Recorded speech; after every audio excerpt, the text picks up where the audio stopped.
This is Wale saying happy Monday, happy Monday. Here to bring you another Monday morning motivational message. And my topic will be centered on the subject of fear. So my title for today is Don't Let Fear Keep You from Living Your Dreams. Do not allow fear to keep you from living your dreams. Fear has been rightfully referred to as false evidence appearing real. For the most part, that's what fear is. It's false evidence appearing real. When I think about fear, it's like a shadow of an object, not the actual object. It's like a dog's bark, and not the actual bite. Actually, in West Africa, Nigeria, I want to share this with you. In West Africa, Nigeria, there's an adage or statement that they would say, empty barrels make the loudest noise or the loudest sounds. Empty barrels. Think about an empty barrel. You hit it. Doesn't have anything, nothing, no contents within it, fluid or solid. And when you hit it, it echoes. And I want to give you this illustration. Maybe you can actually relate to this. You see, growing up, I've seen, unfortunately, a number of fights. And imagine, if you would, because I've seen this scenario play out, where you have someone who is a bully, and that person is just barking at someone else, antagonizing this person, telling them how they're going to pummel them and rearrange their face and do all manner of harm to them. And the other person who is being victimized is saying, okay, I hear you. Let's go to our respective corners. Let's call it a day. Let's call it a truce. Let's just, let bygones be bygones. But the bully continues to persist. Now, let me say this. There's a scriptural saying that faith comes by hearing, and hearing the word of God. I've also found that faith comes through repetition. When you hear something enough, you tend to believe it. So I don't know if this is what inspires this bully, because maybe the bully has been hearing himself say what they're going to do to this other individual, but they decide to take action. And they go from the realm of verbal, and they try to, make good on what they're saying. And so they go to the realm of physical. And that's when the person that's being victimized just begins to pummel the bully. And now the bully becomes a victim and needs help. So that's the way it is with fear sometimes. Fear is just bullying you. Fear is telling you what you can't do and why you can't do it. I dare you. And sometimes, like a bully, you just have to turn around and say enough is enough. I want to share a couple of things that I've done in my life, and I still do, that help me to overcome fear. There was a point in time in my life when actually just doing a Facebook post. Now, I'm not talking about a video. I'm talking about the actual post, just the post. I would get all manners of thoughts, and I would feel a little bit intimidated, a little bit afraid, a little bit apprehensive. And after further reflection, I understood why. I understand that sometimes, because some of you are there, some of you have a lot to contribute, but because of fear, the fear. I had a post that said that, and you can exchange the word excuses with fear, and I'll show you that. I'm going to paraphrase it, that in order for you to achieve success, your dreams have to be bigger than your excuses. In order for you to achieve success in your life, your dreams have to be bigger than your excuses.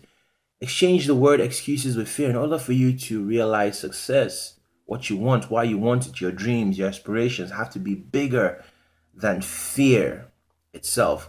And there was a time when I wouldn't do that, because I understood that when you put yourself out there publicly, you stand the chance of being praised, but you also stand the chance of being what? I don't want to use the word persecuted, but you stand a chance of facing some problems. If you also get credit from people who are saying how many things you've done, or how your words or how your videos are actually impacting your life, but you also face criticism. I think about it. You can think about any video, whether on YouTube, Vimeo, whatever you want to, anything that's streaming videos where the public has access to it. No matter how good that video is, you find some manner of dislike to the video. So I want you to kind of free yourself from the opinions of people. I mean, we could be speaking about anything. Let's save the children of the world, Let's help the children of the world, And someone say, nope, dislike. You'll be like, what's going on? We're speaking about the children of the world coming together to help them. Nope. Just like, one guy actually said this, and I'll move on. He said when he would create his video, he calls them haters. He says, I don't mind you objectively looking at my video and giving your opinion, and based off of a a logical opinion, you dislike what I'm saying. But he says, I noticed that some people are just haters because I posted 10-minute long video. I've uploaded it. It hasn't been quite even a minute. This like, he says, I can set my watch to it. It just, just some people that just do that. And so if you're waiting for everyone to get behind you and support you to get started, you might be waiting a long time. So here are a couple of things that have helped me. The first one is this. There's a scriptural saying that says, perfect love casts out fear. When I think about that in the most basic sense, God with you and in you will help you to transcend, to help you to overcome any challenges, including fear that you may be facing. You're not facing it alone. And here's another practical way that has helped me, the subject of love. There's this illustration that someone gave. He says, imagine if this was like a plank, and it was 100 meters long. It was 8 inches thick, and then it was 10 inches wide. And someone said, I'm going to place this not 100 meters, but 100 feet. And it says, I'm going to place this plank on the ground, and I want you to walk the length of it. And if you do that, I'll give you $100. You think about it, and you'd be like, yes. How many times do I have to walk the length of it? Because if every time you're going to give me $100, I'll work it 1,000 times. I don't care. I'll keep walking it. He says, okay, what if I take this plank that's 100 feet long, 8 inches thick, 10 inches wide, and I place it and suspend it between two buildings? Will you? And those buildings are 100 stories high. That's a tall building, but 100 stories high. Would you still walk the length of it? He says, no, keep your $100. I'm not walking that. He says, what if someone that you love, be it your child, your spouse, someone that you love was on the other side of that building and it was up in flames? The average person won't even think about it. Because of love, they will overcome fear to rescue that person. And I've talked to many people that are not living their dreams, and I say, what kind of an example are you setting for your next generation, for those that you care about?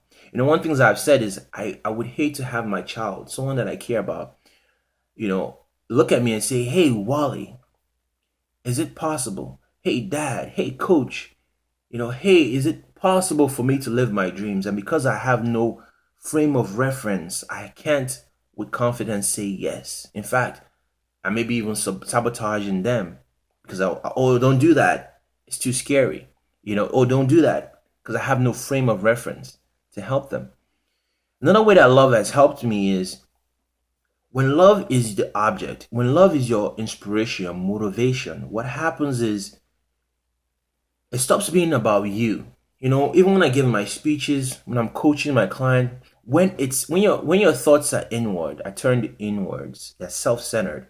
Oh, how do I look? Oh, how am I talking? How is my grammar? Oh, what is this person thinking about me? How am I doing? When it's centered about you, too much internal chatter, it's hard for you to serve someone else. But when your thoughts are focused on that person, I just want to, in love, help this person. I just want to be there for this person. I want to add value to this person. I want to make this person's life better. I want to be an asset to this person. I want to communicate something that will help transform this person's life.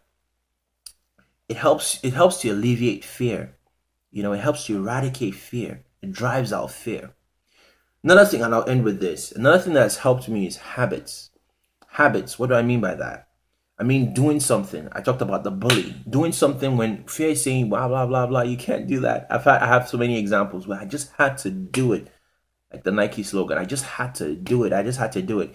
I remember, I'll end with this. The pastor, T.D. Jakes, Bishop T.D. Jakes, for those of you that don't know, he's a pastor, Potter's House, excellent communicator, businessman. He does different things, but excellent communicator. But I remember, if you hear him speak right now, you would never think that there was a day when he was afraid. But I remember when he was giving his testimony, and he's saying that when he started speaking, his hands would shake, his voice will crack, he would quiver, his palms would get sweaty. He would try to grip the mic and hold it in such a way that people wouldn't tell that he was shaking. But he says with repetition, he began to master his craft. So what is that thing that you want to do? But because of external and internal chatter, people telling you that you can't do it, why you can't do it, why you shouldn't do it. Oh, it's too scary. Internal chatter, you have so much going on. I hope those things can help you. Having love as your focus, remembering that God is with you, is helping you. Remember that what you're doing is not just for you. You're going to help someone else. When you overcome this, you can help someone that you love and care about overcome it as well. Remember that you can shift the object of your focus from being me centered to other people centered. And so you're serving other people. Your thoughts are not even on you anymore. Fear starts to disappear. And then also doing something habitually, something that you like, until you get to a place where you're more comfortable, more competent doing it. This is Wale. Just wanted to stop by here and give you a video. Hopefully it's not too long, but I just wanted to share this because it really hurts. I told my friend, I was giving a practice speech and I used the word pains me. And a friend of mine said, that sounds a little bit,